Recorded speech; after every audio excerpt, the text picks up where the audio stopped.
ओम श्री गणेशाय नमः। बोलिए भगवान बद्री विशाल की जय। भक्तजनों, अक्सर हम लोग मंदिर जाते हैं, भगवान की मूर्ति के दर्शन करते हैं, घर में मूर्ति को विराजमान करते हैं, मूर्ति पूजा करते हैं, परंतु 90% लोग भगवान को मूर्ति समझकर पूजा करते हैं। कभी साक्षात हम ये नहीं समझते कि ये मूर्ति नहीं, साक्षात भगवान है। मैं आपको एक छोटी सी कथा सुना रहा हूं। एक आदमी अपने जीवन में बड़ा परेशान था। वो कहीं से जा रहा था तो अचानक उसका मित्र सामने मिल गया। उसके मित्र ने कहा, भाई क्या बात है, बहुत परेशान है, क्या हुआ? उसने कहा, मैं बहुत परेशान हूं यार। कहते क्यों? कहता मैं इतना दिन रात मेहनत करता हूँ, दिन रात कमाता हूँ, पर मेरे घर में बरकत नहीं है, रिद्धि सिद्धि का वास नहीं है, मैं बहुत परेशान हूँ। उसने कहा, अरे सरल सी बात है, सरल उपाय है। कहते क्या? गणेश जी की पूजा करो, रिद्धि सिद्धि के दाता गणेश हैं। उसके भी समझ में आ गई। उसने कहा, वाकई में गणेश जी रिद्धि सिद्धि के दाता हैं। दूसरे दिन ही वो गणपति के पास गया, मंदिर में गया, गणपति के पास गया, धूप बत्ती अगरबत्ती लेके, गणपति बापा मोरया, मंगल मूर्ति मोरया। रोज का नियम बन गया, मंदिर में जाकर गणेश जी की आराधना करता, गणेश जी की पूजा करता। 1 महीना हो गया। उसने कहा, 1 महीने में कम से कम अरे 1 तिल भर का भी तो फर्क पड़ना चाहिए, कुछ तो मिलता, कुछ फर्क पड़ता मेरी जीवन शैली पे, मेरे घर में। जैसे पहले था वैसे अब है। ऐसे सोचता सोचता वो मंदिर से फिर अपने घर की तरफ जा रहा था। फिर एक मिल गया। कहने लगे, भाई क्यों परेशान हो? कहते, भाई 1 महीने से गणेश जी की आराधना कर रहा हूँ, गणेश जी की पूजा कर रहा हूँ, परंतु कोई लाभ नहीं, एक किंचित मात्र भी कोई लाभ नहीं है, मैं बड़ा परेशान हूँ। अरे उसने कहा, अरे गणेश जी को छोड़, गणेश के पप्पा को मनाओ, भोलेनाथ को। नाम ही भोलानाथ। भोलेनाथ को कुछ नहीं चाहिए, 1 लोटा गंगा जल से ही प्रसन्न हो जाते हैं। दूसरे दिन सोमवार था।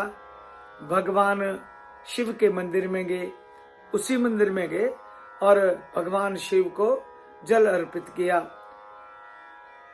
जल चढ़ाने के बाद उसने धूप बत्ती जगाई, अगरबत्ती जगाई और भोलेनाथ की ओम जय शिव ओमकारा आरती की। आरती करने के बाद वो धूप बत्ती और अगरबत्ती कोने पे रख दी, साइड में लगा दी और आंखें बंद करके भगवान को प्रार्थना करने लगा, हे भगवान भोलेनाथ, मैं बहुत परेशान हूँ, कृपया मेरे पे दया करो, मेरे पे कृपा करो। और आंखें बंद थी। अब जब उसने प्रार्थना करने के बाद आंखें खोली तो क्या देखता है? धूप बत्ती का धुआं। धूप बत्ती का धुआं वो गणेश जी की तरफ जा रहा। उसने देखा, कमाल है। तो उसने गणेश जी को कहा, है गणेश जी, आपको 1 महीना बहुत धूप बत्ती सुंघा दी, आपने कुछ नहीं किया। ये धूप बत्ती आज आपके लिए नहीं है, ये धूप बत्ती आज आपके पप्पा के लिए है, सॉरी। और उसने उठाया धूप बत्ती को, दूसरी जगह रख दी। अब साधारण सी बात है, हवा उधर की थी तो धूप बत्ती का धुआं वहीं गणेश जी की तरफ जा रहा था, वहीं जाना था, क्योंकि हवा उस रुख की थी। और वो साधारण व्यक्ति बेचारा, उसको मालूम नहीं इस चीज का। उसने धूप बत्ती के धुएं को बड़े प्यार से देखा कि अब धूप बत्ती का धुआं जा रहा उधर की नहीं, परंतु गणेश जी की तरफ भी जा रहा था वो धूप बत्ती का धुआं। उसने कहा, अच्छा कोई बात नहीं। फिर तीसरी जगह उठा के रख दी, बदल दी कि अब नहीं जाएगा। पर हवा वहीं की थी, धूप बत्ती का धुआं फिर गणेश जी की तरफ चला गया। उसे बड़ा गुस्सा आया। उसने कहा, गणेश जी, मैंने कहा ना आज ये है धूप बत्ती आपके लिए नहीं है, ये आपके पापा के लिए है। जब धूप बत्ती का धुआं उधर जाते हुए देखा तो उसने क्या किया, वहीं पे रुई रखी हुई थी, रुई के बनाए 2 फुंदे और गणेश जी की सूंड में दे दिए। कहते अब सूंघ। और जैसे ही गणेश जी की सूंड में उसने रुई के फुंदे लगाए, गणेश जी हंस पड़े। करे, अरे गणेश जी आप हंस रहे हो? कहता हाँ। क्यों? कहता मैं आज बड़ा खुश हूं। मांग दुनिया का जो धन ऐश्वर्य चाहिए मांग, तुम्हें क्या चाहिए?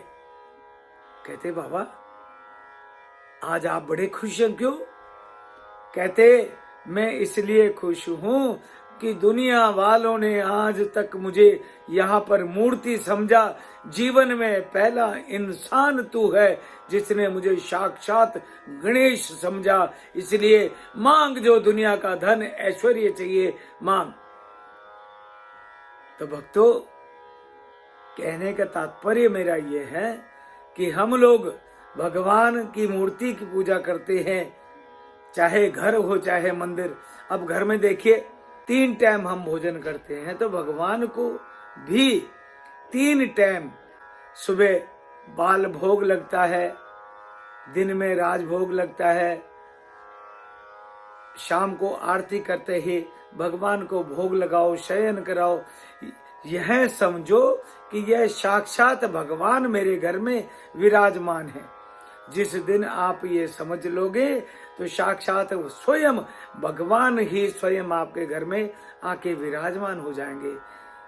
बोल मां के बिहारी लाल की, बोल भगवान बद्री विशाल की जय।